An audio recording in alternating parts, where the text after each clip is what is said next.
Hey guys, what's up? Welcome to the show. Happy Monday. I am super excited about our guest today. And we're going to bring him on in just 1 second, but I have a couple quick announcements that I need to make before we do that. First off, this is not the only stream of the day. Of course, I can't let a single Monday go by without doing a spy stream of some sort because there is a ton of leftist organizing going on right now, and I stream all their meetings live on the internet.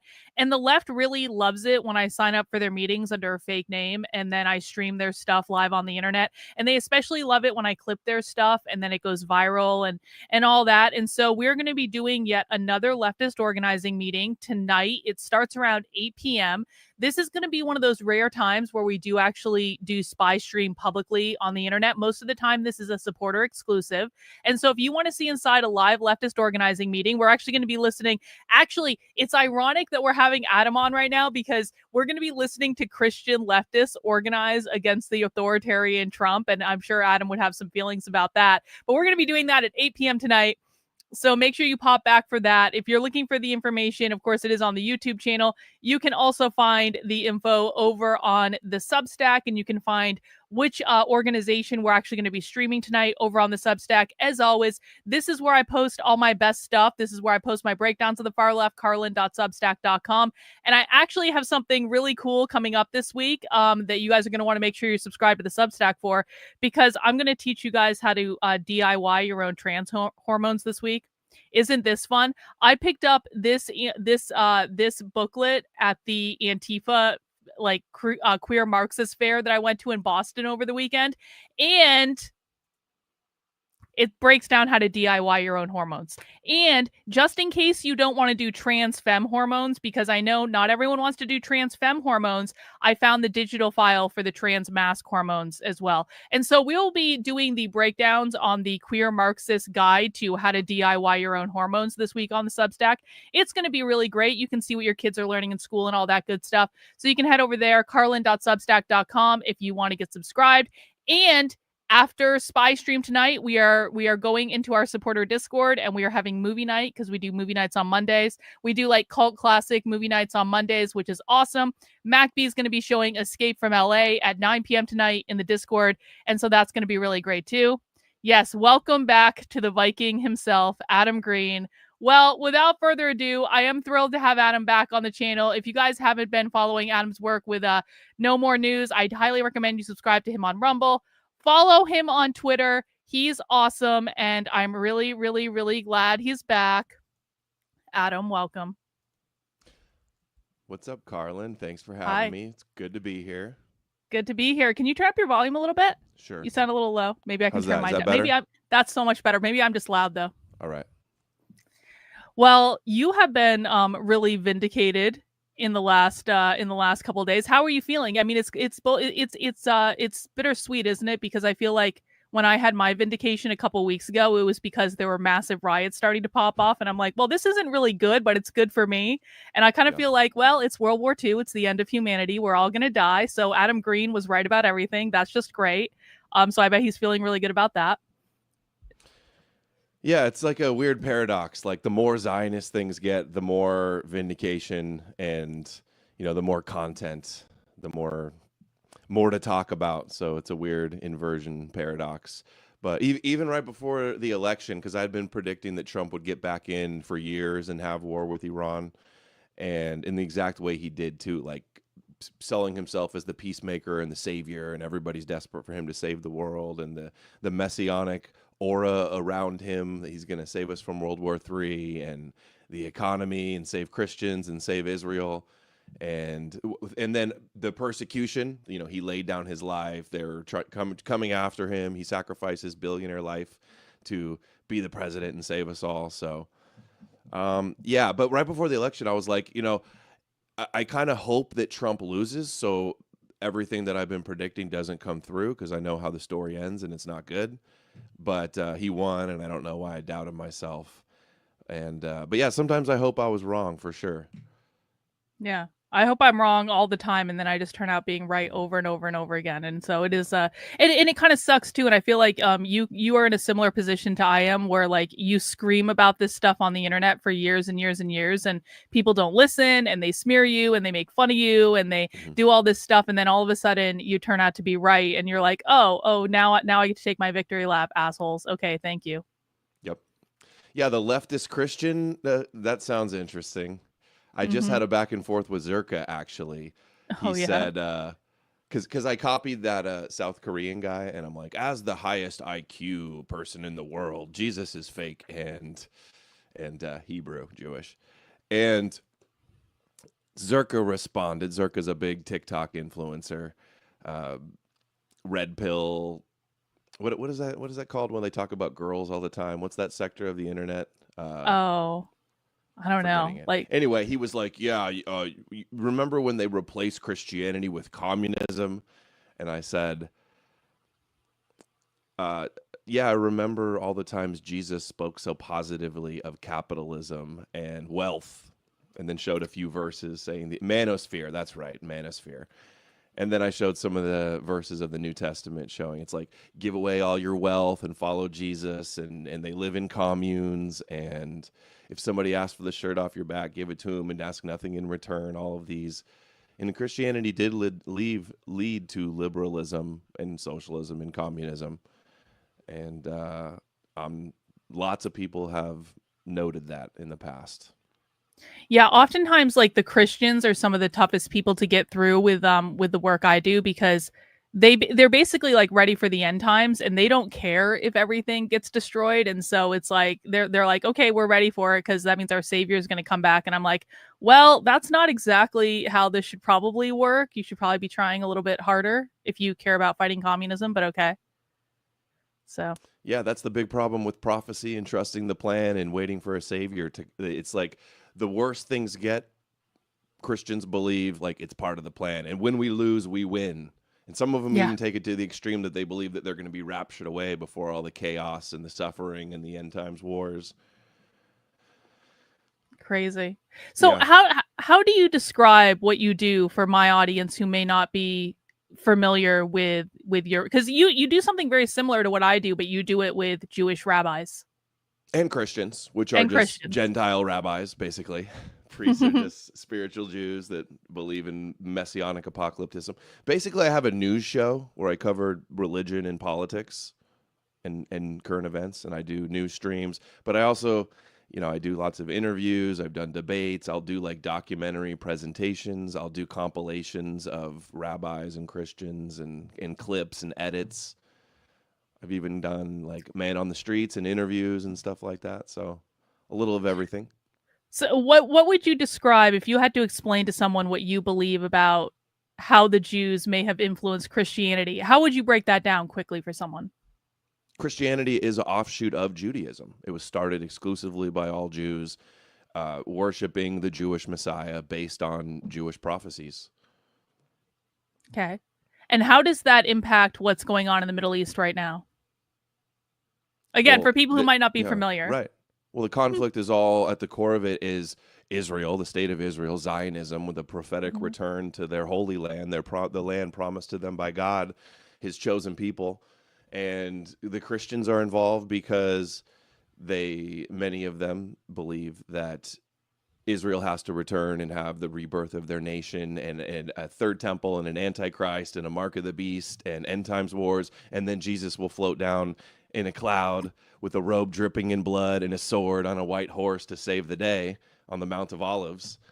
And then the Muslims also have their version of end times prophecies, which completely align and converge with Judaism and Christianity, where they believe a Mahdi, Jesus messianic figure, is going to return and destroy Antichrist, the Dajjal. So all these prophecies is how they control us. And the conflict over there, fighting over the Temple Mount, wanting to rebuild the temple. There's the Muslim Al-Aqsa Mosque. They believe that's where Muhammad floated away and ascended into heaven. So at the core of all of this in the Middle East, obviously, is the religious fights. So we're literally just still to this day playing out something that's been played out for literally thousands of years, is what you're saying? Yep, playing out an end time script, 2,000 years in the making. The scriptures are a script. It's a blueprint. At the core of it is Judaism, which the whole objective in Judaism is that the pagan idol worship of the nations will be destroyed and all of the world will worship the God of Israel, the God of Zion. And they believe Christianity and Islam, through their belief in Jesus, helped make that happen. And it's not just that they believe it, it did make it happen. They conquered most of the pagan world, and now they worship the God of Abraham. Do you think that do you think that Trump getting involved in the Middle East and bombing Iran is basically part of the Jews essentially trying to fulfill this end times prophecy thing? Is that fair to say? I don't think that he was sold that that's the reason. They gave him other reasons, like, Right. They they have nukes manipulated. and they're a threat. But I think Netanyahu, definitely the influence, he's been doing it for 30 years. Like, there's the famous video of Netanyahu going to meet the Chabad Lubavitch Rebbe, and he goes, "You have to do more to hasten the Mashiach and speedily in our day." And that means that you have to do more to bring the Messiah. And so, yeah, a lot of the extremist Zionists in Israel and their government, or just, in the state and around the world, they believe that Gog and Magog war has to happen, and that's a war between the West and the East against Edom, which they view as America and Europe, versus Iran and Russia, who they view as Gog in the Gog and Magog war. And it's in Ezekiel 38 and 39, and it's in Zechariah. And they believe that America and the West has to be destroyed before their messianic age can commence. And that's straight from the Talmud, that Edom has to fall for Israel and Jacob to rise up. So Edom is like representative of like Western culture, right? Yes, If I understand the yes. language correctly. And Gog and Magog is what? They view it, at least for hundreds of years, they viewed it as a nation to the north, and like a strong leader of a nation to the north. And they've been identifying it with Russia and Putin, especially in the last few decades. And look at now. So Trump and Israel escalated this with Iran. There's by the way, we compiled the clips. You shared the rabbi compilation earlier that my friend John made. And there are rabbis all over the internet and Christians all over the internet fantasizing about this end times war between America and Persia or Iran. And then that's going to suck us into war with Russia. Medvedev just threatened yesterday that he's going to give Iran nukes, and other countries are going to possibly give them nukes now. And Trump just responded a few minutes ago saying, "Did I hear him use the N word? And we have the best nukes, and they're the most advanced and stuff." So we're basically in a new Cold War, and on the verge of World War III, which really kind of we've been on the verge since 9/11. But with the beginning of the war on terror and all of that. But remember Trump at the nomination acceptance speech? He mentioned that Russia has nukes and subs over by Cuba, 60 miles off of Florida. And that's why he says we need the new Golden Dome, to protect us, I imagine. And that's why we need Greenland, too, to protect us from this end times battle. And Trump is aware because, as in that compilation, he was on Joe Rogan before the election, and he goes, Joe, the prophets say that the world will end in the Middle East. So he's aware. I'm sure many of the rabbis that have given him so many top awards and Christians that surround him and in his faith cabinet, the crazy ones that speak in tongues and worship a foreign nation, have made him aware of the prophecies. And prophecies have a weird way of manifesting themselves. I don't believe in prophecy at all. I don't believe in a chosen people. I don't believe in the God of the Bible. I'm agnostic. Anybody claiming they can speak for God is just trying to control you. And if you believe in prophecies, you're almost manifesting them to happen. And there's a coin term for this, of this manifestation through belief, called hyperstition, where myths, if they're believed, can actually play out in the real world. And I think that's what we're seeing right now, largely. Well, I mean, that's the basis of like what all manifestation is. I mean, if you believe in like the woo-woo stuff like I do, and I know you're not like super into that stuff, but like, it's all about you create a vision in your head, and that's the basis of how you start creating things in the real world, is create a vision in your head, and then you start to talk about your vision, and then you get other people to believe your vision too, and that's how you create your collective consciousness around it. And it's like, when I look at what like the Jews do with a lot of their rituals and a lot of just the things that they do all the time in terms of like, putting the thing around their arm and the thing around their head and the thing they do with the wall and all that stuff, it's all about focusing energy. And creating the vision that they have. And so no, I'm completely on board with that. And it's like they're kind of like one of the only groups I see do that on a large collective too, which is part of the reason I think they're so effective at moving things around to get what they want, even if it seems absurd. There is no reason we should be at war in the Middle East. There's no reason at all, except Israel and Netanyahu, and have all willed it to be so.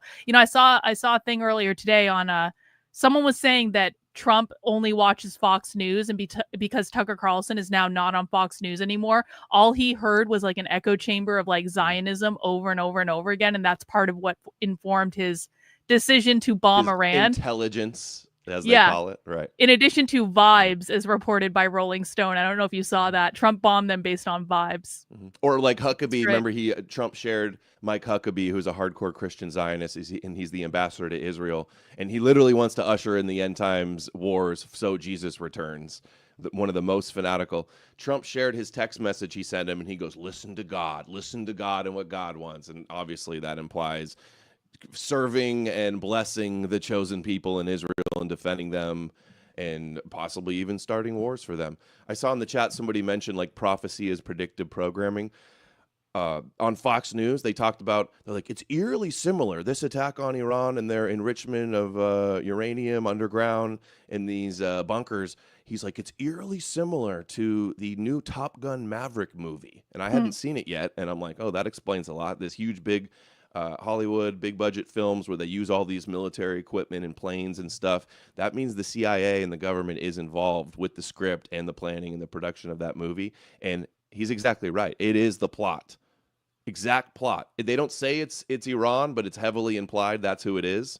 And they started writing this a few years ago, and it came out. No shit. Are you serious? The whole plot is all about them doing some advanced secret mission with their fighter pilots to blow up a bunker of enriched uranium. I remember my husband made me watch that movie one night, and I was like, what is, like, I knew it was subtext for something. I just didn't really know what it was, and I didn't care enough to actually think about it that much, but it makes a ton of sense. And I didn't know that, like, when they have the fighter pilots and stuff, that means the CIA is involved. That's funny, though. Mm-hmm. Great. Well, what were you thinking when you heard that Trump decided to bomb Iran the other day? What kind of went through your head when that happened? Well, we knew it was coming. And all of the misdirection and the deception, like all of these negotiations and how Trump said he's going to take 2 weeks to think about it, that was a misdirection as well, so that to catch him off guard.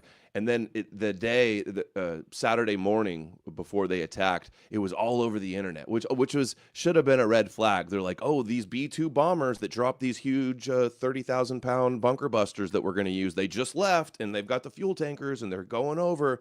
Turns out that was all misdirection because they were already over there with huge fleets of them, and that also caught him off guard. So Trump has been lying every step of the way about this. And interesting enough, I covered on my stream, there was I think it was a rabbi on Fox News. He was like, just wait and see Thursday or Friday around there, that if you thought the pagers and the blowing up pagers and the beepers that they did to Hezbollah, if you thought that was big, just wait till you see how sophisticated this next thing that's coming. And coincidentally, that day lined up with a very famous day on the Hebrew calendar in the story of Purim and Esther, the book of Esther, where Jews celebrate Purim. It's where they, on that day, the 23rd of Sivan, I think it was, in the Hebrew calendar, it coincided with June 19th. So it was, I think, 2 days before the attack. This is where they give the decree that the Jews in Persia, in the Purim story, were allowed to slaughter all of the Persians on that exact day. And then that's what just happened again, to like a slaughtering of the Persians. It's crazy. I remember you tweeting about that, and I was like, no way. This cannot align this closely. It's just like crazy. Well, they're not coincidences. It could be. We'll put on our tinfoil hats and say it could be a coincidence. It's a pretty big coincidence. It's interesting. Yeah. But even if the day didn't line up, it wasn't exactly on the day too. It was like a day or two off. But still, like, that is the archetype. That is the story, though, of them. Of the story of the Persians that are going to genocide them so that they have to rise up, and then they end up slaughtering the Persians. And that's the exact same scenario that we're seeing play out right now. I don't think that's a coincidence. It is amazing to me watching all the people on Twitter just cheer this on too. And it's like, you pretended to be anti-war like 2 seconds ago, and now you're like, oh, this isn't the people I love especially are like, we're not in a war. There are no boots on the ground. We're not in a Yeah. war. I'm like, assholes, whatever. Just don't even know what to say anymore. Yeah, there's been some good memes where it shows like the MAGA brain that just goes wherever the wind is blowing. It was like tariffs are good, and then he removed the tariffs. Oh, 4D chess, art of the deal. He removed them. Now they're bad, and it was the right move. Same thing with first it's bombing them is bad. Okay, bombing them is good. Regime change is bad. Okay, now regime change is good. They just go where the wind flows. Whatever Trump is, many people like just follow. He is the shepherd. He is their the leader. That was the talking point to get everybody on board too. We need to have faith in Trump. He's been so consistent. You voted for him. You have your faith in him, right? That type of thing. Yeah. I've never been so happy to not have voted for Trump in my life as I am this week. And I know I voted for Nick, who I know you don't like either, but I think that was actually probably the Nick Fuentes has a better handle on what's going on in the Middle East than I think Trump does to a certain extent. So I feel okay about my choice.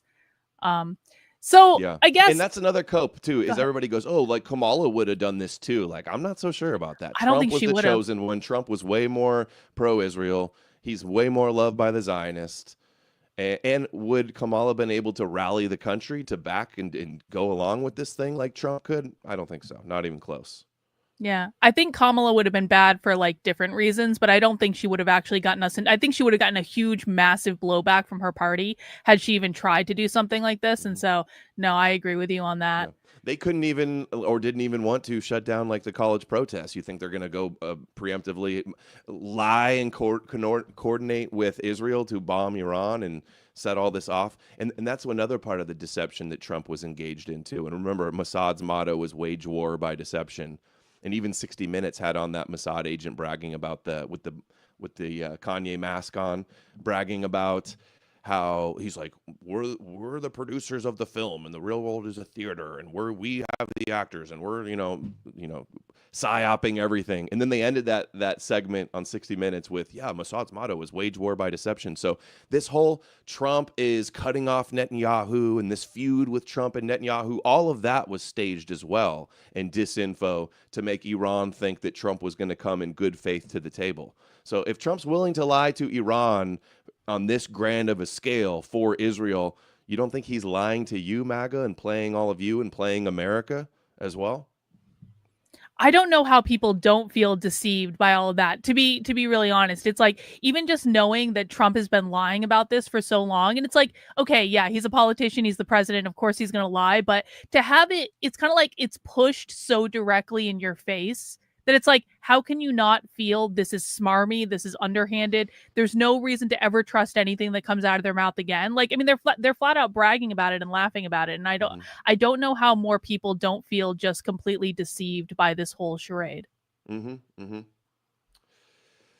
Yeah, and I'm seeing a lot of cope too online where people are like, I didn't vote for this. This is not what I voted for. And I'm like, yes, you did. He has been very consistent about this for a long time, about he's not going to allow them. And it was no secret that Netanyahu and Trump were a package deal and that he's going to back the Zionists. If you thought he's gotten a lot of Jewish awards and bragged about how he's the greatest president for Israel of all time before bragging about all his accomplishments in the first term, like moving the embassy to Jerusalem and tearing up the Iran deal, which led to where we're at right now, and recognizing the Golan Heights, annexing that for Israel, BDS laws, anti-Semitism laws, all of the things that Trump did. Now this is like the icing on the cake, bombing Iran's nuclear facilities. But Trump was... So you weren't betrayed. You just fell for a con man and a liar. You did vote for this. We all warned you. You should have known better. And Trump was speaking out of both sides of his mouth, though, promising no new wars and promising that he's going to prevent World War III. And he said he's going to get elected and he's going to end the war in Ukraine and Russia on day one. That hasn't happened either. And now he campaigned in 2016 and got into office trying to trash the Bushes and neocons and foreign entanglements and foreign wars in the Middle East. And then now he's, like everybody's doing the meme of him morphing into George Bush. You all got played. You fell for it.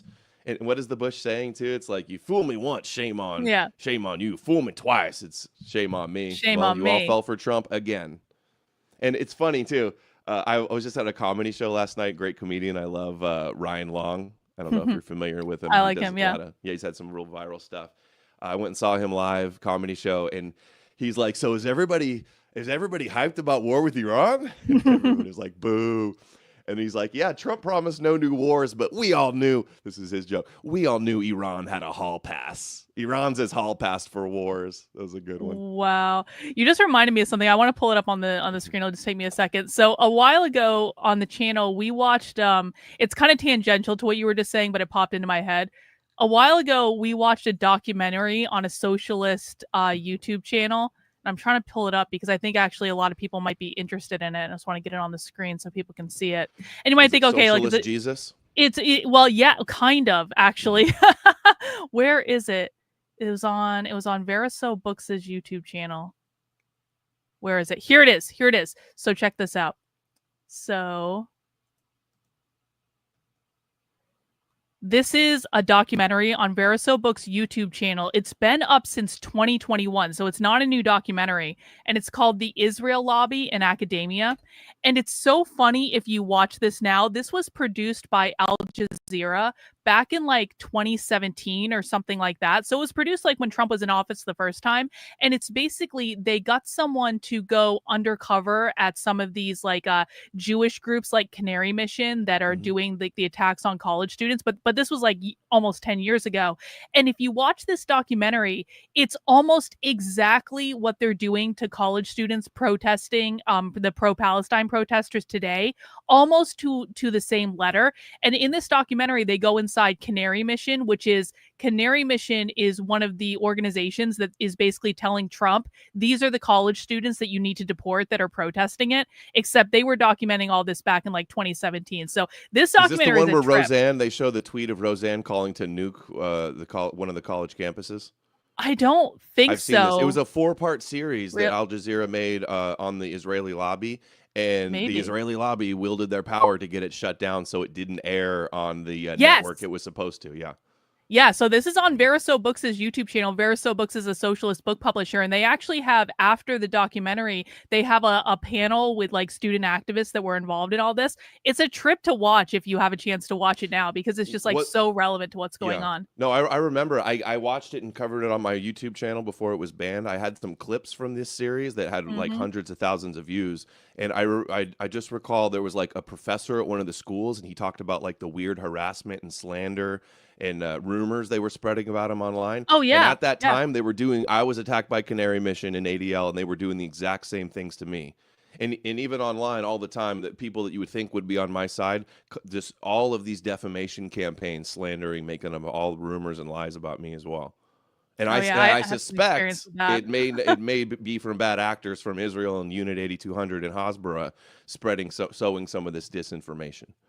Yeah, it wouldn't surprise me at all. And I think one of the things that's really bothered me about all the pro-Palestine stuff and how the Trump administration is responding to the protesters since all this thing started is like, these are revolutionary communists. Like the guy you just mentioned, that who's like him and his wife were like getting attacked by these people. She is literally an abolish the family communist. Like her whole thing, I watched her on this channel. She goes around telling people like, here's how we abolish the nuclear family. And she does activism around that. And I'm like, if you guys want to go after her, can we please actually have it be relevant? Can we have it be productive? Because she's a revolutionary communist that wants to overthrow the government. And maybe we can deport her for that instead of you don't like what she says about Israel. I don't know. And it's the same thing with all these protesters. It's like they're all like, it is actually illegal to do what they're doing in the United States. They could be deported for being part of revolutionary communist organizations. Trump won't do that because it has to be all about anti-Semitism all the time.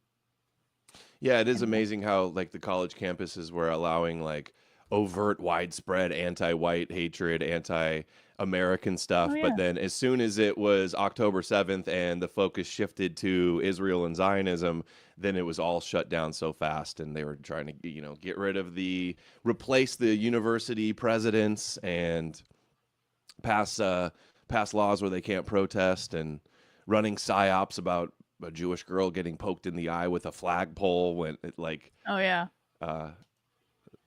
Yep.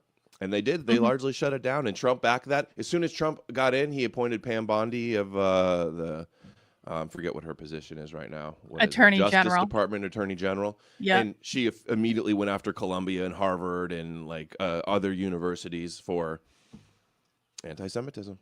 Anti-Semitism, not creating the next generation of communists that are going to destroy America. Anti-Semitism all the time. Go ahead.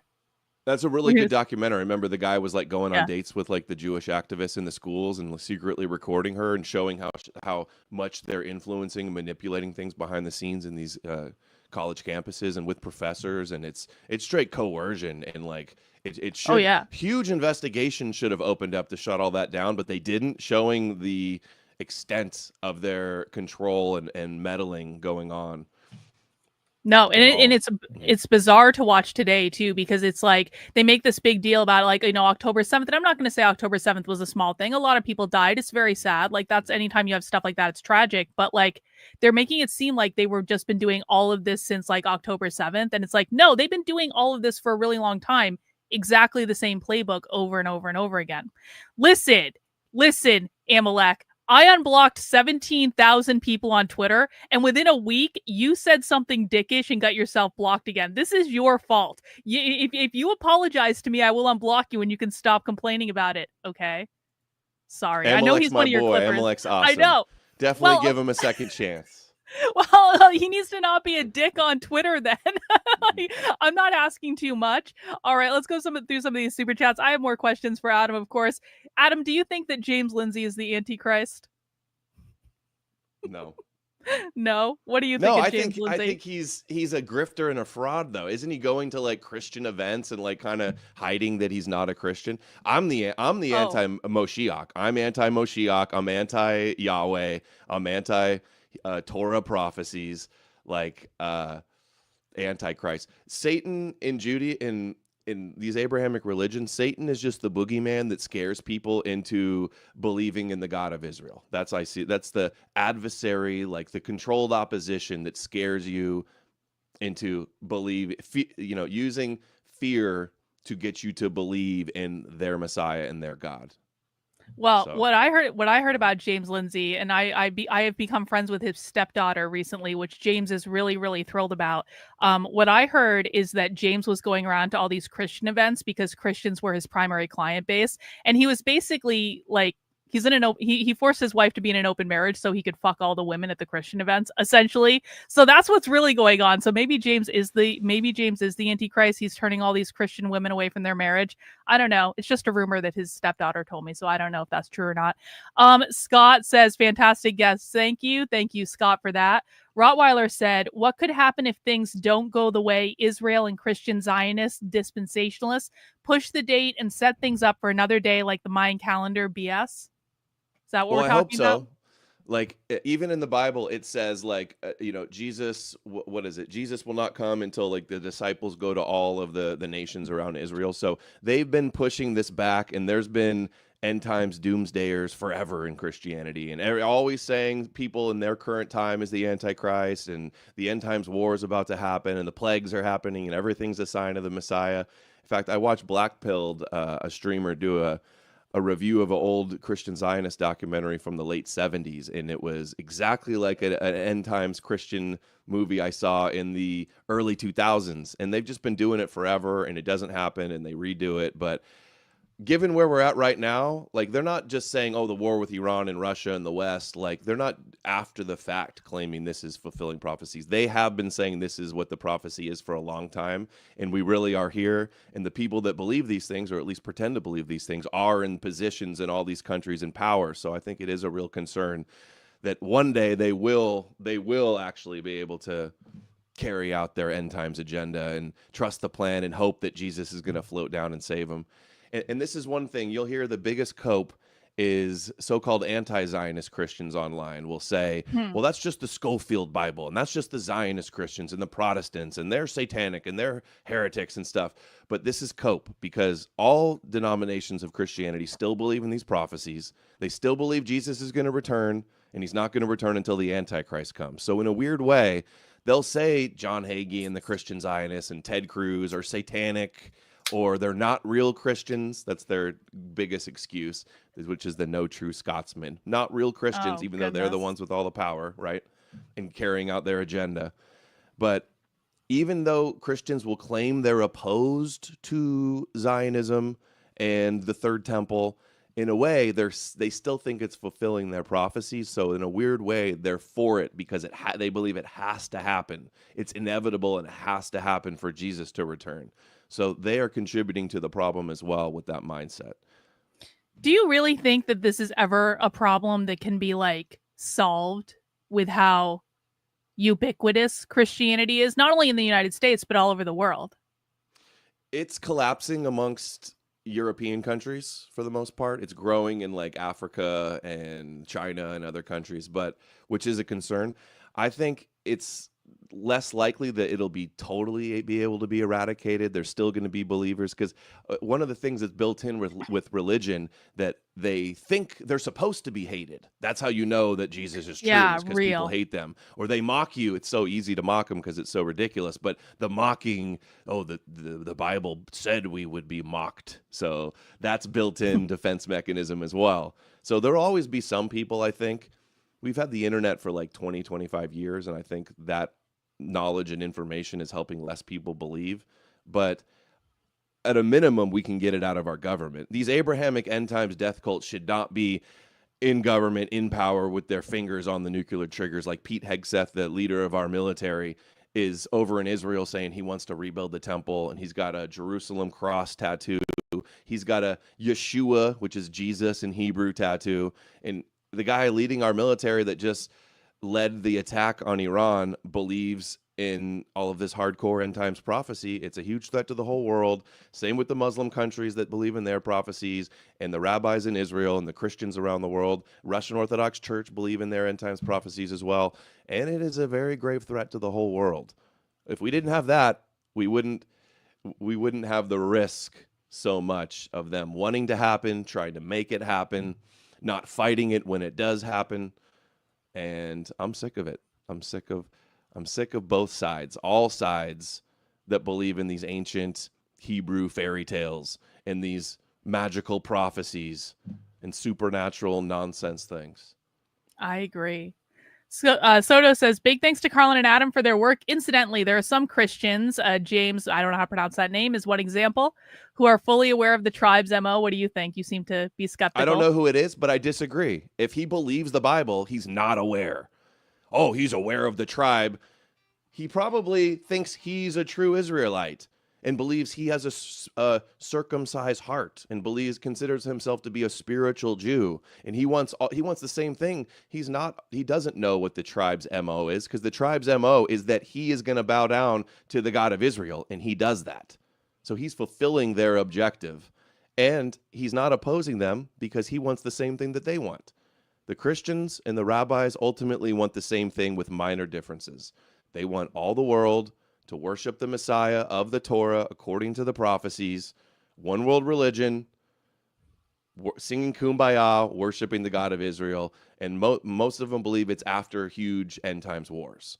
So no, I do not believe that he knows about them at all. Well, on the bright side, Amalecch has now apologized. So that's good. See, I love it when men apologize to me when they're obviously and clearly wrong. It's like a really good example you're setting, Amalecch. I will unblock you on Twitter. Don't worry. Okay, fine. So, Adam, how does all this play out? Because it's like, I kind of asked this in jest a little bit on your Twitter the other day, but, now the war has started, and maybe at some point they're going to burn a cow or something like that. How does this all play out in the minds of the people who are orchestrating this whole thing? What comes next, and what should we expect as we enter the end times? Well, if they have their way, where it will go is the war will extend to Russia and China will get involved. And yes, they have their red heifers. They're all red cows that the rabbis believe they have to burn to ash and mix with water and a few other things so they can purify the high priests and they can purify the Temple Mount. And they want to move or destroy the Dome of the Rock, which sits on the Temple Mount, that has to be moved so they can, in Judaism, they can rebuild their third temple.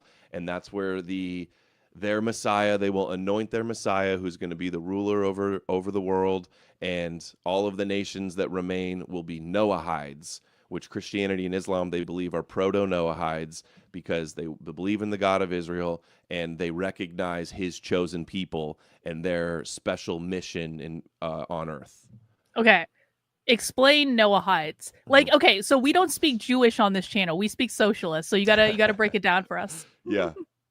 Okay, so Noahides Noahide laws are in the Talmud, but they're derived from Genesis in the story of Noah, where after he flooded the earth and genocided everybody but one family on an ark with all the animals, totally real, he showed a rainbow to say that's his covenant with the world, that he's not going to destroy everybody again. And so rabbis and Christians believe that there are these Noahide laws. There's 7 of them. And the first 2 are the most concerning. It's no idol worship and no blasphemy. So you're not allowed to have your own religions and traditions and cultures. You have to basically be a form of Judaism.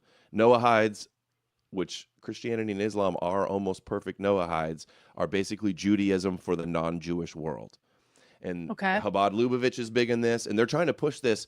You may have heard of, they want to have the 10 Commandments in a moment of silence in public schools, especially since Trump broke up the Department of Education. Yep. So the governor of Florida, DeSantis, and the governor of Arizona have both already signed these moment of silence bills, and they do a big photo op with a bunch of Chabad Lubavitch rabbis, and those are the rabbis that wear the black top hats and the black suits. And they're all around them signing the bill. And this is so they can have their Noahide law moment of silence, which has been the plan from the Chabad Lubavitch Rebbe, their top rabbi, going back decades. And our government, the president, Bush and Reagan, even signed bills recognizing this Rebbe, the Education Day, which in the small print talks about the 7 Noahide laws. And so no blasphemy, they interpret as, and there's all these sub-laws interpreted by the rabbis. This is their ultimate goal, is they're common sense ethical laws and monotheism. And Dennis Prager promotes this, by the way. I have a clip of him promoting Chabad, and so does Ben Shapiro. And so does John Voight, the Hollywood actor that Trump is so close with. And basically, it's kind of similar to the 10 Commandments. It's their end-time laws.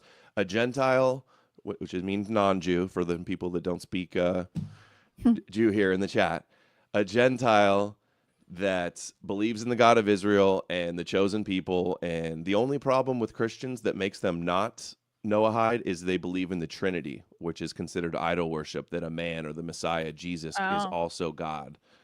But some rabbis say it's okay. The Gentiles, they can believe that, just the Jews can't. But that is their ultimate goal. All the world worshiping their God, following these laws, these biblical laws. So how does this all play out? So do a lot of people have to die to achieve this end times world?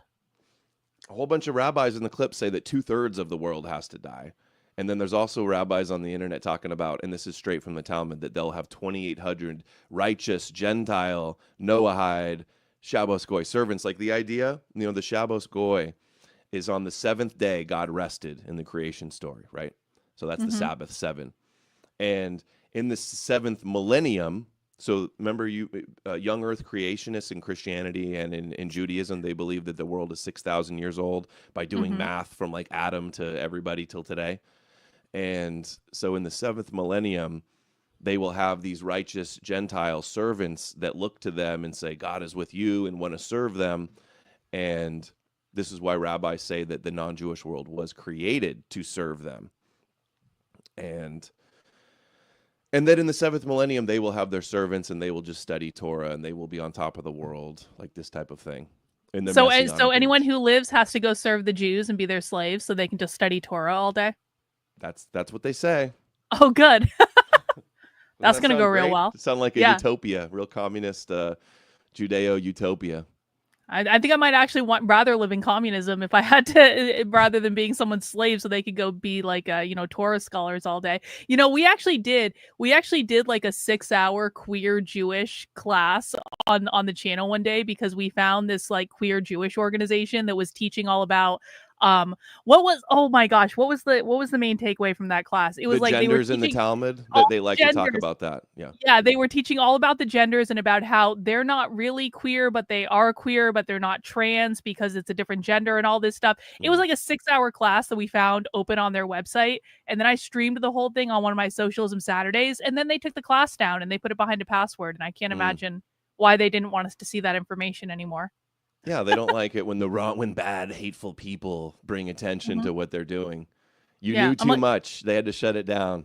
I'm like, I literally just watched her class on the internet. Isn't that what you want? Well, apparently no. No, it's not what they want at all. Yeah. Yeah. So okay, so we're all gonna be the slaves of the Jews, and that's Yeah. gonna be really great. Yeah. I have something to add there too. In a way, they're Okay. kind of enacting de facto Noahide laws What does with that these mean? anti-Semitism laws, like the Oh, IHRA definition of anti-Semitism. That's been top of their agenda. They've been trying to push it, impose it on every institution worldwide, and like half the states in America have adopted it, and universities are adopting it. All these, they're trying to push it on social media platforms. There's already been tons of censorship for talking about like this taboo subject. So in a way, that is like a form of no blasphemy, that you cannot blaspheme their God. And if they view that if you're anti-Yahweh, the God of the Bible, you're anti-Torah, you're anti the sages, you're anti-Zionism, which is, comes from Judaism, then they call you Amalecch, which is their biblical arch enemy in the Torah. And they're that's why obligated. Amalecch has his name. Okay, now I Yeah. understand. Yeah. So Amalecch in the Bible, the Amalekites, is probably a fictional group that supposedly attacked the Hebrews in the Exodus when they were fleeing Egypt. And this is a mythical story. The Exodus didn't happen. It's completely made up. But this still motivates them till today. Anybody that opposes them and their Torah, they consider Amalecch. And of their 613 commandments that they derive from the Torah in Judaism, 3 of them are involved blotting out the memory of Amalecch, remembering what Amalecch did to you. And another one is about like destroying Amalecch. And then there'll still be rabbis that like interpret these ancient mythical stories and say, oh, we're commanded, like every man, woman, and child, and even the suckling infants, and even their ox and their donkeys and their animals, their livestock also need to be destroyed. That's how evil Amalecch is. And Amalecch is related to Esau and Edom, and the rabbis interpret Germany as being Amalecch. Amalecch is the nephew of Esau in the Torah, and it's like the most evil branch of the Edomites or Esau's descendants. I feel like for new people, you need to create some sort of like dictionary or quick like cheat sheet sort of thing where like, here's all the vocab and here's actually like what it means. And I had to do the same thing with the socialist stuff because people have been asking me this for a long I said time. Amalecch. I know, what it is. I know, I know and I appreciate it. It's new and a lot for a lot of people, but just ask ChatGPT what is Amalecch. It'll tell you the same thing. Well, Fred says, I can't believe Karlyn doesn't know this stuff. Like, listen, bro, I've been studying socialists and communists for 4 years. I know their language. Do you know their language? No, probably not. Okay. You've been watching me. You're super somewhere. green pilled. You know about all this stuff. You just want me to slow it down and make it simple. I'm giving you a chance to teach it to other people who may not have heard it before in a way that is more digestible. Because I've had this struggle too with the language and people not understanding the definitions. But it is just confusing because it sounds like it's a different language than what we're used to speaking. And I think one of the things that I've noticed when I've watched some of your compilation videos is like, it's exactly like with the socialists, like they speak their language fluently. And so they don't think when they're going back and forth between English and socialist. And it's the same thing with the rabbis. It's like they don't understand when they're going back and forth between like Jewish and like non-Jewish understanding people. And so it's like you have to slow it down and break down the language because people just don't know. This stuff takes time to learn. Well, the videos that we get of the rabbis talking about these things, they don't think that Gentiles are watching their videos. So this is, in their mind, this is only for a Jewish audience. And for a long time, nobody was watching rabbi videos. Well, there wasn't the internet also. So like this was very obscure, unknown stuff. where people couldn't just go on YouTube and type in like rabbi and this topic and go see dozens of videos of these rabbis. And it's crazy how they're able to fantasize and talk about their manifestos. It's basically like a world domination blueprint manifesto is how I see these rabbis explain these things. And me and my friends have found tons of rabbis talking about these things. They're slightly coded with some of these language and terms. And, it's a little bit veiled, but like once you understand some of the basics of the terminology, it's shocking the things that they're saying all over the internet. And like to learn about Amalecch, years ago I put out a compilation about Amalecch with just all of these different rabbis explaining it, like, and these are not out of context. It's not open to interpretation. Like they're very clear about how they see these things. Yeah, I totally get what you're talking about, because it's exactly the same way with socialists. Like once you learn how to speak their language, you find all these crazy videos, and it's the same thing with them because they're putting these videos online to talk to each other. And even if they put them up on YouTube or they have a public webinar or something like that, they get really pissed off when I watch it because they're like, no, that's not for you. And I'm like, well, you're putting it on the internet. Like, what do you want me to do? Like, this is not my problem. And so, but once you start to understand their language, you start finding all these videos of them saying they want to violently overthrow the government. They want to abolish gender. They want to do this, that, and the other thing. And it's just like they were saying all this stuff all along out in the open, and no one ever bothered to actually sit down and listen to them. Yeah. And so like you do kind of the same thing with the rabbis that I do with the left. Yep. Yeah, a lot of the videos we find in these rabbis, they were on YouTube like 10, 15 years ago. And they just be sitting on there. It'll have like a few hundred views. Every comment will just be some rabbi or some Judaist agreeing with them. And it's just like every day, it's gold mines, finding another gem and then putting them together with some music. And many of my compilations and compilations my friends like John Garadis and Situr et al. Have made have reached many, many millions of people and have been mirrored and posted all over the internet. Yeah, no, it's the same thing with the left, and it's crazy. It's like you hear them openly talk about how they want to abolish all parental rights, how they want to get rid of like even the concept of childhood, how they want to, do all this stuff. And it's like, you put it out on the internet, all of a sudden millions of people see it and they understand, oh, this is different maybe than what I thought it was. So it is kind of a cool thing though. And I love finding those videos that only have a couple hundred views on it. And then there's always someone inevitably in my chat that like poo-poos it. They're like, well, how many people really watch this? I'm like, well, how many people watched it is not actually the point. The point is they're telling us what they believe in the most blunt possible terms. And so we should make more people watch this. Right. I hear the same copes. They say those are fringe rabbis. Those aren't real rabbis. Or they'll say you're cherry picking, or which it's like every video we watch. Or they'll say, it's out of context. That's the other lie that we don't have to take. The things are so bad on their own. We don't have to take anything out of context. The real context is as bad enough. And or they'll you hate like this. Forget what all the what we're showing from the horror. You hate, so we're going to dismiss all of this stuff. Or these rabbis don't really have any power. Yes, they do. Chabad Lubavitch, which is the ultra-Orthodox, they're on the Jerusalem Post list of 50 most influential Jews, the only religious group on there. And they have incredible influence, international, thousands of shukums, I think they call them, yeshivas, synagogues around the world, and they're connected to many high levels of government, especially in America and Russia and Israel and stuff. So it is real, and it's a real concern, and people try to run cover for it and minimize it and downplay it, and that is a big problem. It's all fun and games until you start World War III by bombing Iran because of what Fox News told you to do, right? Yeah. All fun and games. Can Adam touch on, I don't know what this is, and if the average Jewish person is concerned with it? I'm sure you know what that means. That one's a little esoteric. I wouldn't say the average person is concerned with it. Maybe the average Jew has heard of it, but Arav means the mixed multitude. So it's like some of the impure, like not fully Jewish souls that left Egypt in the Exodus is the origin of that. And so you can just go on YouTube and type in Arav Rav. There's lots of rabbis talking about it. And they view like maybe Jews that are sinful or Jews that are not following Judaism as the Arav Rav. And in the end times, they have to be like that impurity of the Jewish people and the collective Jewish soul needs to be removed, from the nation of Israel. Let's see.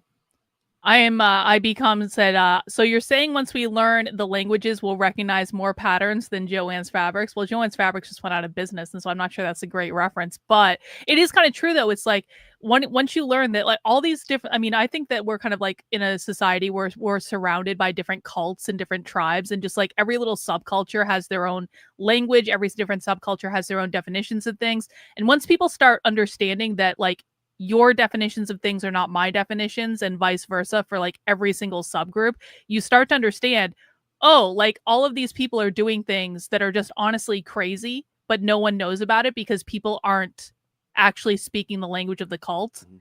And then once you learn how to Yeah. speak the language, you realize there's so much more bullshit going on in the world, like right out in the open, that Mhm. you never would have seen because we have tunnel vision into our own Well, what I've area. noticed too is a lot of the like because Judaism is the originator. They're the Yeah. originators. They're the ones with the secrets. Christianity and Islam are just basically sister religions or offshoots, spin-offs of Judaism. But I think a lot of the secret beliefs, or they're not even secret. It's an open secret. It's hidden in plain sight. It's like just straight reading the Bible with a little discernment and not believing it, and you can see all this stuff. But I think like the fanatical rabbis have kind of gone under the radar because most people, there's so many more Christians, there's so many more Muslims, so they focus on them and their crazy beliefs, and I think that kind of has helped to have the rabbis' belief kind of fly under the radar and not get as much attention.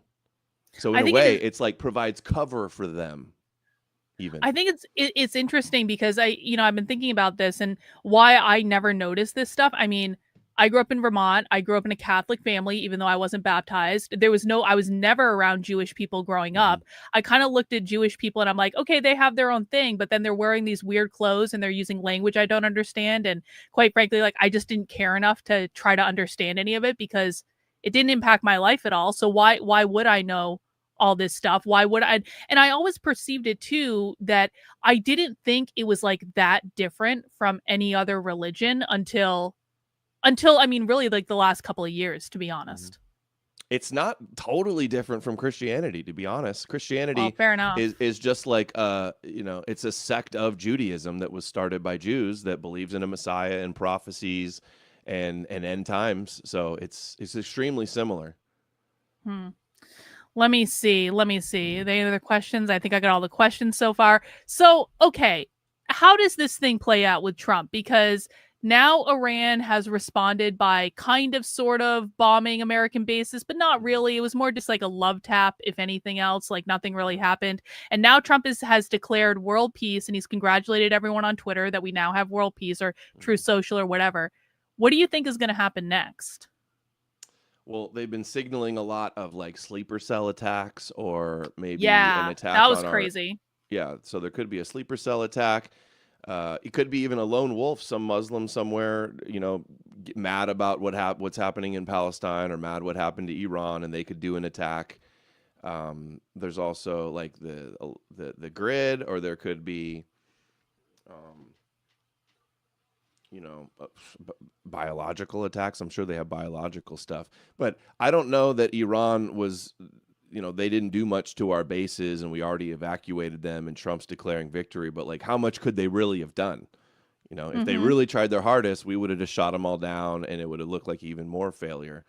But they might do attack on the internet, hacking on the internet or something, or like Russia threatened, they could give them a nuke, and now they could be emboldened, claiming we have a nuke now. Or we moved our stuff. We knew the attack was happening, and now we built one.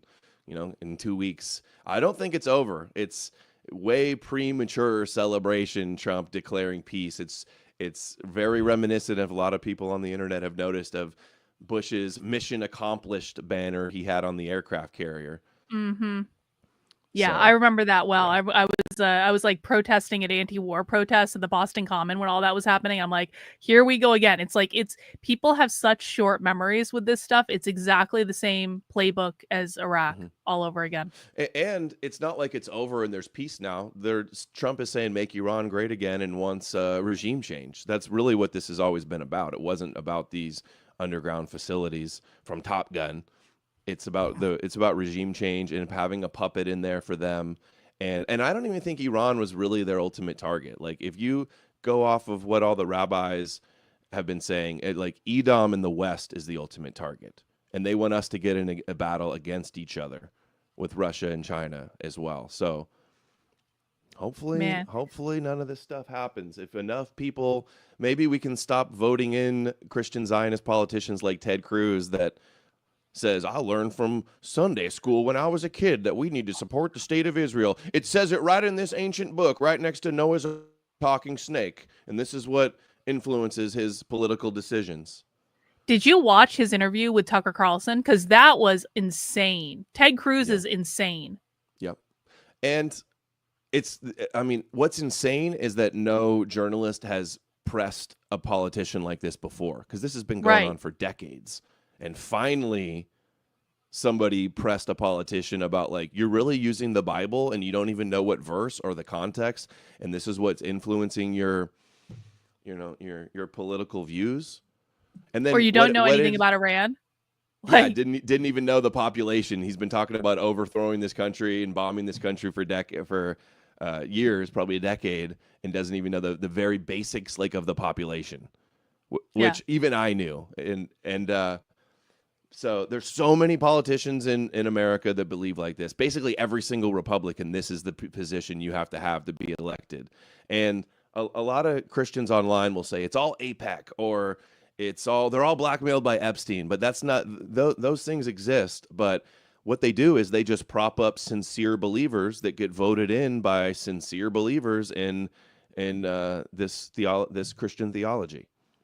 Man. And Tulsi Gabbard is the new Colin Powell, which I always knew she was. I remember she was in New Hampshire and she endorsed warmongering Republican for Senate in 2022. And the Libertarians actually organized to go and disrupt her events. And so I was yelling at Tulsi Gabbard at one of these events, calling her a warmonger or something. Mm-hmm. And then I went viral on the internet for that. And of course, no one paid attention to it because they love Tulsi. And it's oh, now look at her now. Look at her now. Yeah. If only we could have known. I never got on. I was never on the Tulsi train either. I may have agreed with her on something she said at one point, but I saw this coming. The signs were there. Yeah. She's photographed with Shmuley Boteach and Sheldon Adelson's wife. That's the big donor to Trump. But a few more things on the Ted Cruz thing. How his immediate pushback to Tucker was that he implied he hated Jews, or that he implied he was anti-Semitic. And he said, you're obsessed with Israel. It's dude, you just said you got into Congress wanting to be the #1 supporter of Israel. You believe they're God's chosen people and that they're the Holy Land, and that you're cursed if you curse them and blessed if you bless them. And you're going to say we're obsessed with Israel? Yeah. No, I thought the same thing, because they say the same thing to me. And I'm like, I hardly ever talk about this. Literally, I hardly ever talk about this. I spend all my time watching socialism on the internet. You guys think I'm obsessed with Jews? No, I'm actually obsessed with the far left. And it's they just make this shit up. And I think once it happens to you, and once they start smearing you like that, it's you can see them doing it every other time they're doing it to someone else. And it's just their basic go-to strategy, which sucks, but it is what it is. Yep. That's the main defense mechanism that they always do. Boil it down to, you're blaming all Jews. You're saying everything's Jews' fault, and you come from a place of hate. And this coming from a place of hate is intrinsic to Judaism. I've done compilations of rabbis saying that, remember Edom and Esau they view as the West, and Christian nations in Rome who destroyed their temple. And Amalecch is their arch enemy. They say Esau and Amalecch are born hating them for no reason. How's that for a blood libel? We're genetically in our blood evil and hate them, and they didn't do anything. And that's the mindset that they have. So any criticism is dismissed as you're hating them, and that's an anti-Semitic conspiracy theory, and that's a trope, and these things. And sadly, Christians give them that out for the Christians throughout history that have blamed them for killing God or being cursed for killing Jesus. That gives them the excuse to point the finger and actually be right about that, because that is ridiculous and the silliest thing to ever blame Jews for. I literally just saw them do that on Twitter today. Village Crazy Lady Mel on Twitter shared a screenshot of Mark Levin literally just said that today. He said it's in your family's DNA to hate Jews. And then she also linked to a post that Josh Hammer made where he said the same thing. Jew hatred is inherent in European DNA. And I was like, what the fuck? Yeah, they're echoing exactly what the rabbis say. They go, it's a law of nature. The rest of the world hates them for no reason because they're jealous because they're God's chosen people and they don't want to follow their morals and their Noahide laws. Yeah. It's so crazy. And then they'll also say all the time, like ADL and Jewish groups will say, like, we got to shine a light on the darkness. That's Kabbalah coding. The Jews are the divine sparks of light, and the Gentiles are the shards of the shattered. This is going to be way too deep. They're the darkness, basically. The Jews are the light. The non-Jews are the darkness. So when they say they want to end anti-Semitism or eradicate anti-Semitism and never forget, that's referencing to Amalecch. And if they're going to destroy the anti-Semitism, and so many people are born in their DNA anti-Semites, how are they going to do that? If not, and how do they say? Through the end times Gog and Magog war, where everybody destroys each other. You know, I made a joke about Jewish soda a couple months ago that kind of went viral on Twitter. I don't know if you saw that. And I don't know, and it was a joke about soda. It was me saying, like, don't tell me the Jews don't run the world if they can't get Coca-Cola to do like the good sugarcane soda for them or something like that. It was some stupid joke about kosher soda. I want to get that good kosher soda. What was it, like a yellow cap or something? Yeah, it was the one with the yellow cap. And I was actually saying they're so powerful that they get the good soda and the goy get the shitty soda, right? Mm-hmm. And do you know how many rape threats I got from Jews on Twitter for saying, like, making a joke about Jewish soda? I'm like, you guys want to tell me I'm the one that's hateful? You're threatening to rape me. Like, what are you talking about? Over and over and over again. Such a benign joke about the soda, and it's that Jewish guy on TikTok shouldn't have done that video. Now the goyim are going to eat all their good, drink all of their good soda. Exactly. The reaction is crazy. Let's see. We do have a couple other questions. Let's see. Andre says, isn't it interesting? I remember I called it that the U.S. taxpayers were left in the dark, and next day's Operation Dark Hammer, Top Gun. See, now I have to go back and watch that Top Gun movie again. I thought it was Midnight Hammer is what it's called. Midnight Hammer? Yeah. Might be. Top Should Gun. Be Dark Hammer, though. I'm about to do a compilation of the Top Gun. I just took all the clips that are relevant, and I'm going to show it with Fox News that, go back and forth, showing how similar it was. They were certainly trying to prepare everybody with this hit blockbuster movie for crazy. Bombing Iran. Yep. Wow. Onyx says, because Adam explained what Kabbalah is and what function it serves. Kabbalah is just mystical Judaism. The main book that Kabbalah is rooted in is called the Zohar, but there's other Kabbalistic books as well. So it's like the deeper understanding, esoteric, mystical beliefs like on the Torah. And that's what the Talmud is too. It's basically just commentary and expanding on the Torah, interpreting the Torah and some other like Jewish lore with the rabbis. All right. So, Adam, I don't want to take up too much more of your time because I really appreciate you coming out to the channel. Yep. Is there anything else that we should know about as we enter into possibly World War III? Possibly nothing, but possibly World War III? Yes. Don't fall for the Christian-controlled opposition that blames Jews for so many ridiculous talking points that are going to get us nowhere and only empower the Zionists. So you'll see Christians say, they're Khazarians. They're not real Jews. That's just such a distraction.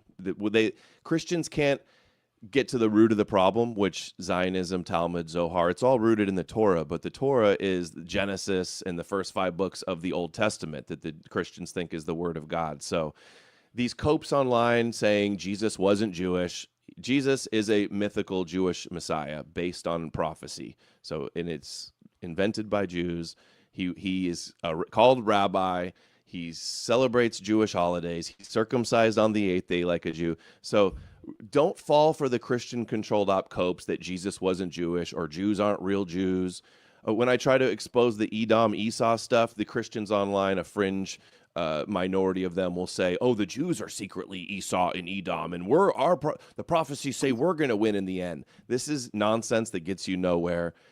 complaining about Jews killing Jesus. It's a myth. It didn't happen. And even if it were true, that's how you got your religion. That's how you got your blood magic atonement scapegoat ritual. Jesus came to fulfill God's plan and the prophecies, and it had to happen that way, and you wouldn't be saved if it didn't happen. So, and also you'll see Jews are satanic and they worship the devil. That's another lie. They believe in the God of Abraham, Isaac, and Jacob, Yahweh, the God of Zion, the God of the Torah. All of these things are kosher conspiracies that distract away and basically just run cover for them. So the real conspiracy is Yahweh, prophecies, and Messiah of having a one world religion. It just face value. You don't have to get that deep with it. So I've never even thought about that. Like every time they say like Jews worship the synagogue of Satan or like whatever, that's just deflection from what actually matters. Yep, absolutely. So don't listen to Christians. Rule number one. Basically. Yeah. You can check out my playlist on Odysee. I have a Jesus Deception Exposed playlist. I have a playlist of all my rabbi compilations as well. Many of my rabbi compilations. That's a good place to start.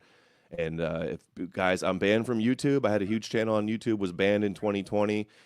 There's a fan account that's up there now if you're YouTube only, but it'd be great if everybody subscribed over to me. No More News on Rumble and on Odysee and on X. And I'll pull up why aren't you coming up on Odysee for me? What's going on? Their search is awful. These alternative platform searches don't work very well. NoMoreNews.org. You can find all my links and a bunch of resources there. Cool. I'll put your Odysee link in the chat. The Rumble link and your Twitter are in the description. But I have to get this question in from Average Person: Is Judaism a Gnostic sex cult? Would you say? No. Gnostic was like mystical Judaism. That's where Gnosticism started from. Judaism blending in with other mystery religions around the area at the time, having influence on it. But no, it's not a Gnostic sex cult. Cool. And you have T-shirts for sale. I actually liked one of your T-shirts that you had with the owl. Yes, hang on, let me pull it up. One right here, but yeah, I've got a Viking owl. My shirts out right now are Viking owl. This is one of my shirts too, as well. It's like a Viking symbol. I like the one you had of Trump. Karlyn knows. Yeah, I have a good Trump one too. I wore that actually. I went to one of the No Kings protests, and that got a lot of compliments. I don't think they saw the Stars of David in Trump's eyes on the They Live Trump shirt. What did you think of the No Kings protest when you were there? My local one was in a very like white upper class area, and it was just a bunch of old white liberals. And it was, I posted it online. Like, I know there's like riots and like La Raza stuff in LA and stuff, but my local one, it was like on the super like $1 million average house on this beach town on the Strip. And they were all out there. It was like a arts and crafts sign making contest where these liberals could just be like, I don't like Trump. I'm participating in democracy. This is what democracy looks like. And they were all out there with big smiles. They're not even really mad. Like, do they want a bunch of illegal aliens in their nice little white beach town? Graffiti and crime and drugs and violence and stuff? Of course they don't. But they're out there protesting just because it makes them feel good about themselves. Yeah, it's bizarre to me to see like leftist stuff. I've had to stream so much like just normal kind of like progressive and Democrat stuff on the channel lately just because of the No King stuff. It's so boring. It's like I'm basically pulling my hair out listening to it because real socialism and communism is so much more interesting and insane. But sometimes we have to just follow the leftist stuff because it's what's going on in the world. Their understanding of everything happening was so vacuous too. They were just like, sheep, like, oh, protest. It was a lot of, it's like they're reliving the 60s too. A lot of these old white boomers too. And their signs, like all their signs were exactly the same and they're all ridiculous. Almost all of the signs were like, they had swastikas and Trump is Hitler and this is a dictatorship and they're all Nazis. And I'm just thinking like, you guys are so like, what alternative universe are you guys in? All these people are hardcore Christian Zionists that are passing anti-Semitism laws and like literally slaves to Israel, and you're going to call them Nazis. Good luck with that, with that approach. No, my mother is one of those people, and every once in a while she calls me to complain about what's going on, and she doesn't watch my show, so I can kind of say this, and I say this with love. My mother is an older woman; she means well, but like, there's nothing you can do to talk her out of it. She's like, Trump is literally Hitler, and I'm like, well, I kind of wish he was, but no, sadly he's not. So, Yeah. sorry.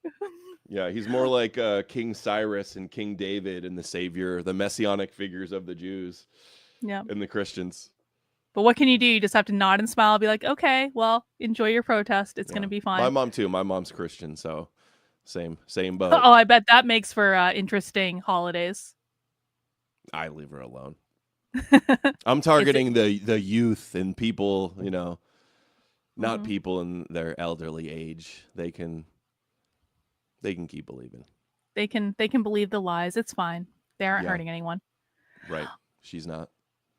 All right. Well, Adam, I appreciate you coming on. I hope you will come back again sometime sooner than you came back the last time, and hopefully that'll all work out. Have I been on once before or twice before? I know I've had you on, I think, twice before. I think this might be the third time. The show we did, you were on my stream last week. Yeah. On the Saturday of the No Kings protest, I believe it was, and that was a good show. I was happy to have you on. It got good feedback. Everybody loved your expertise on the topic. Perfect guest to have on for the Communist Riot Day. Yeah. And I just appreciate that we're both getting a moment of vindication around the same time, because the victory lap is fun and it's well-deserved. And I think on both ends. And, it's just like, again, it's like you are one of the only people on the internet who kind of does something similar to what I do. And so I really appreciate all the work you put in. I know how hard it is to like watch a lot of this stuff and find these clips. And, you watch hours and hours of content for like that 30-second clip, but it makes it all worthwhile. And it's really great when you find for years like I was doing it myself, but then like once I got other friends, I'd encourage other like people that watch the show to do it, and now they're doing a lot of it. So I don't know if you've done that already, but you should have all of your 100,000 subscribers search these terms, go on YouTube, find clips, give me the timestamp, show me the clip, make your own compilations of clips you've already done. That's what we've been doing, and it's been having a good big effect.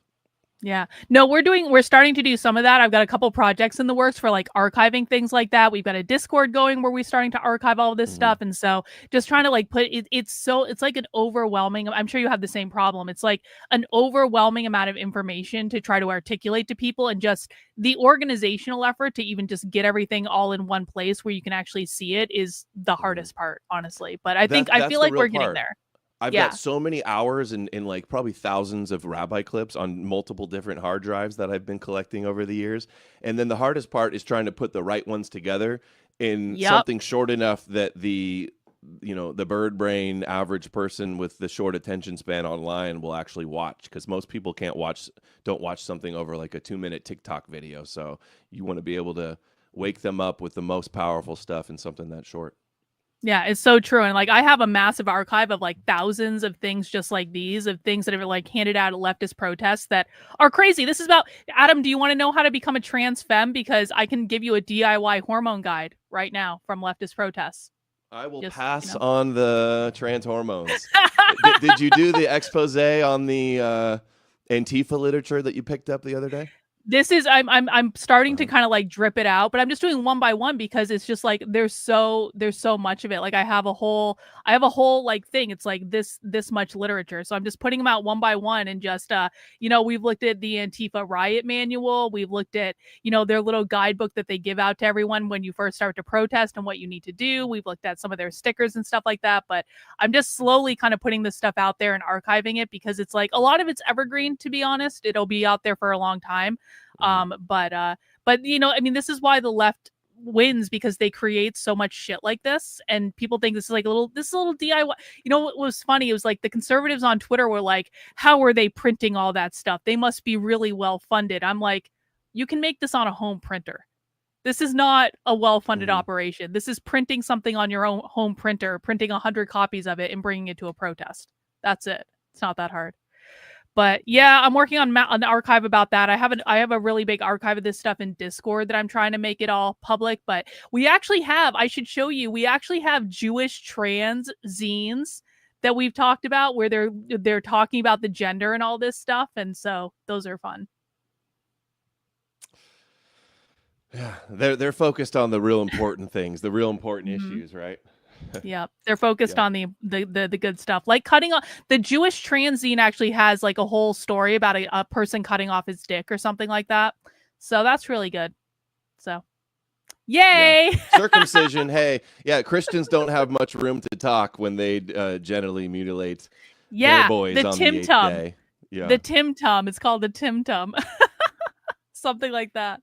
Mhm. Anyway, well, All Adam, right. I really Yeah. appreciate what you do. Thank you so much for stopping by, and we appreciate you as always. And we'll see you next time. Okay. Thank you so much, Karlyn. You're awesome. Talk to you Thanks. Have a soon. good, talk to you soon. Bye. Bye. All right, guys. Well, that's going to wrap us up for today for this stream. But as a reminder, guys, we are doing another stream later. And let me just get it up on. Actually, you know what? You can just go to the Discord and see it. We can just go here. We are doing another stream in about an hour because there oh, a ceasefire was just announced. Like every other time a ceasefire has been out, I'll believe it when I see it, to be really honest with you. But guys, we're doing another stream in about an hour. If my internet holds up for some reason, I'm getting so sick of like my internet for some reason like getting all pixelated or like whatever. I don't know why it's doing that. It sucks. But let me get this up. I'll pop the link in the chat. In about an hour, we are going to be spy streaming inside a live leftist training. And this is going to be Christian and interfaith leftists talking about what they're going to do to fight authoritarianism under Trump. No, it is the heat. No, it is the heat that's doing this to my computer. I 100% know that because the computer is really effing hot and it's not cooling down. And it's hot as fuck out, Mary. We live in New Hampshire. Why is it so hot? I don't understand that. Anyway, I'm going to take a little bit of a break. My computer hopefully is going to cool the F down, and then we can go inside a live leftist training and talk about it. That's going to be about an hour on the channel. Hey, Amalecch, can you put your handle in the chat, please? I will unblock you. I haven't done it yet. Just don't be a dick, okay? I'm not, by the way, I'm not anti-Groiper. I am not anti anyone. I am not anti anyone. I am friends with Nick. I am friends with some of the Groipers. Some of the Groipers suck.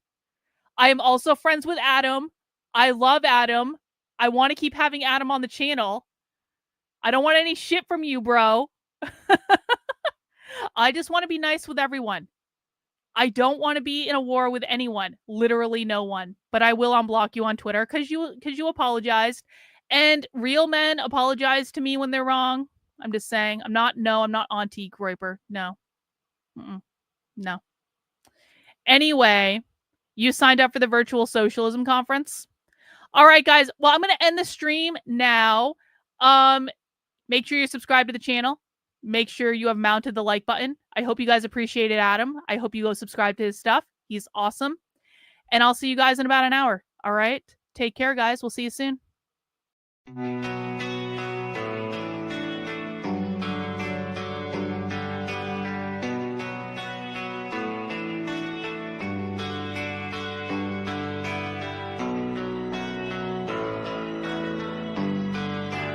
How are you feeling?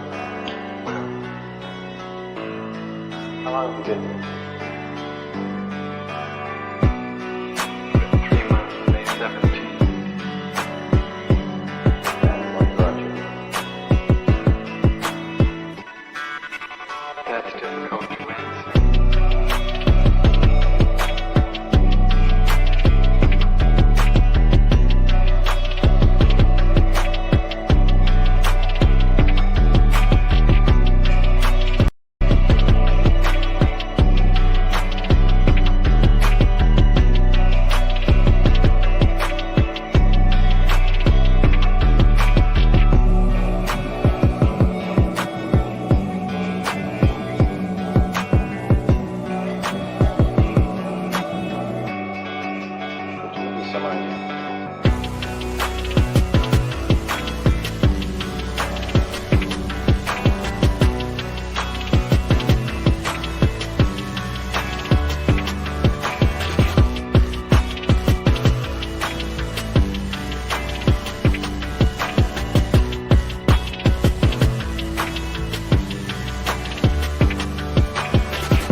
dislike me because I am not completely like you.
I'm not clear.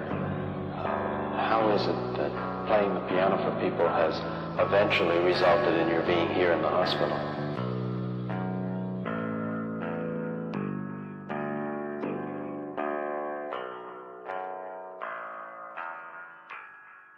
That's difficult to answer.